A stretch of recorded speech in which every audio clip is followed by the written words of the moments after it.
I shop online at Target fairly regularly, and I was struck by the post-Christmas visual on their homepage this week. It says, build new routines. That's great, right? It says, everything you need to enhance your well-being. Everything you need. I saw that and I was like, really, Target? Everything? Everything I need? Do you really think that a Stanley mug and a new pair of leggings are everything I need for my well-being?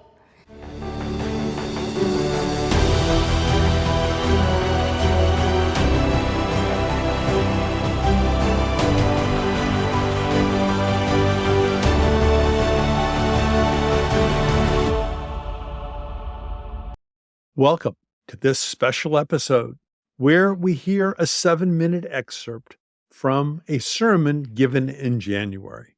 The message is timeless.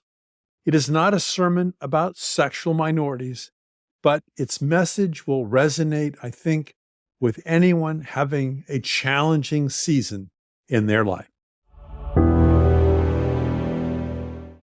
Well, good morning. Happy New Year. How's it going so far? Going well. We're 7 days in. I hope that this year brings peace and joy. And I hope that it brings more good moments than bad. But I also know that likely for many of us, the new year may already not be off to a great start. You may have already received some bad news that you weren't expecting, or you've been hit by hardship or loss. Or perhaps, as 2023 ended, you already knew that you would be walking into a difficult season this year. And if that's the case, I hope that you still are able to sense God's deep love for you and God's presence with you in the midst of whatever it is that you're facing. But wherever you are landing, good or bad, hard or easy, there is inevitably a desire for fresh starts and clean slates and new routines as we move into the month of January. There's something about turning the page on a new calendar year that makes us look back reflectively and look ahead hopefully. Last week, as a community, if you were here in Sunday worship, we had a chance to look back over our year during a time of silent reflection during the service. And over the next few weeks in our sermon series, we'll be looking ahead and considering how to live our lives in this upcoming year, and specifically what kinds of habits and practices we want to build our lives upon. If you are anything like me, I imagine that your email inbox has been bombarded with various advertisements and offers.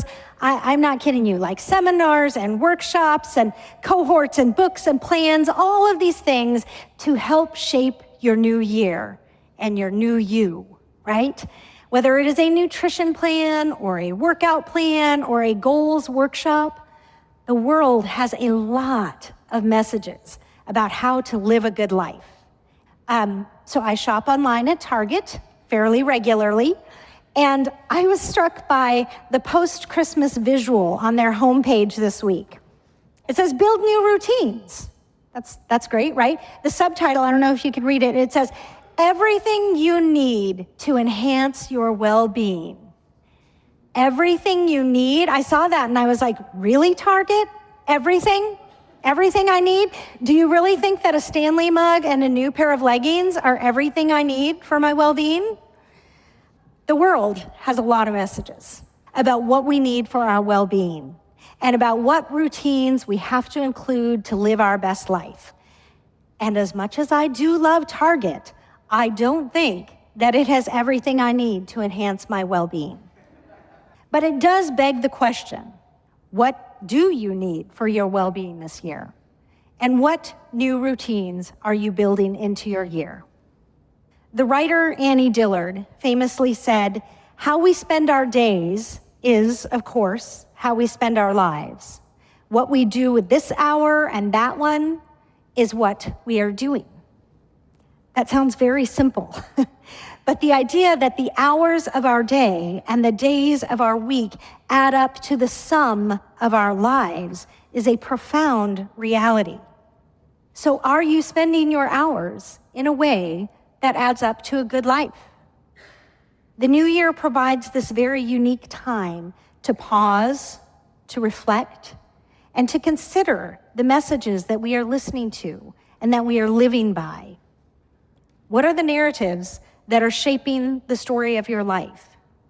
And does the way you are currently living your life align with your values, with who you say you want to be and what you say you believe and who you really want to live like? I think it's safe to say that we all want to live a good life. But what does that even mean? What is the good life? In his book, The Good and Beautiful Life, author James Bryan Smith says, "I believe that the key to beginning a good and beautiful life is to adopt the narratives of Jesus.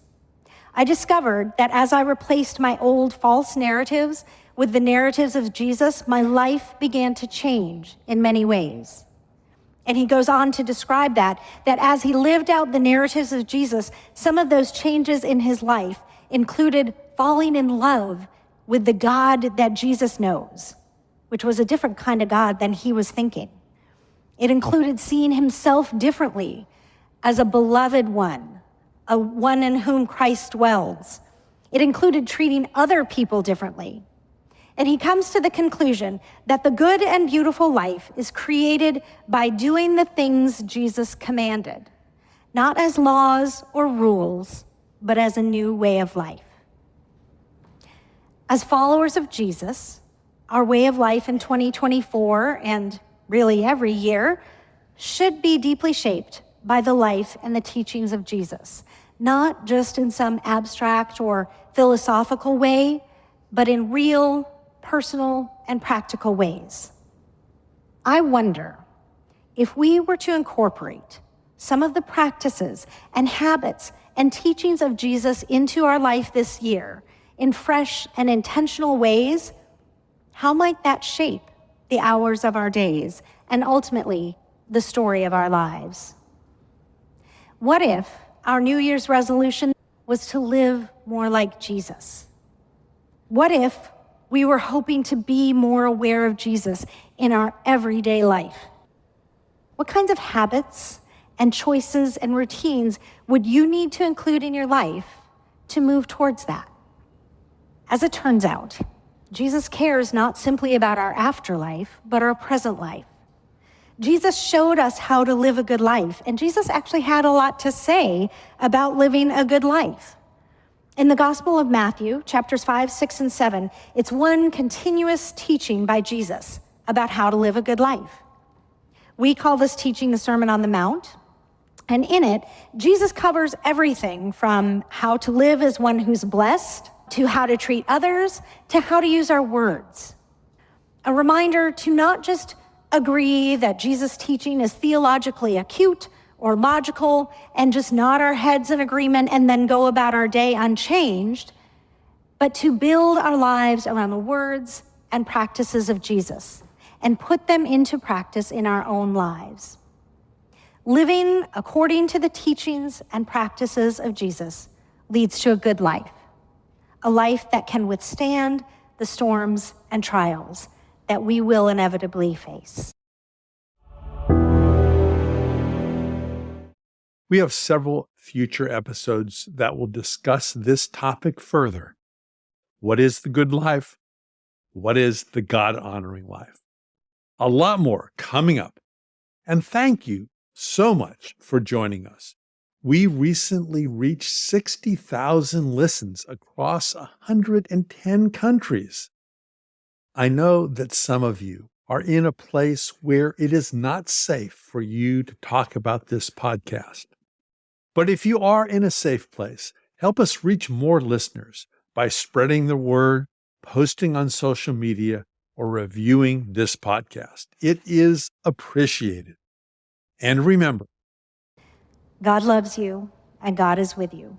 And that is the most powerful truth that you can hold on to. this is Elton Sherwin. Please stay safe.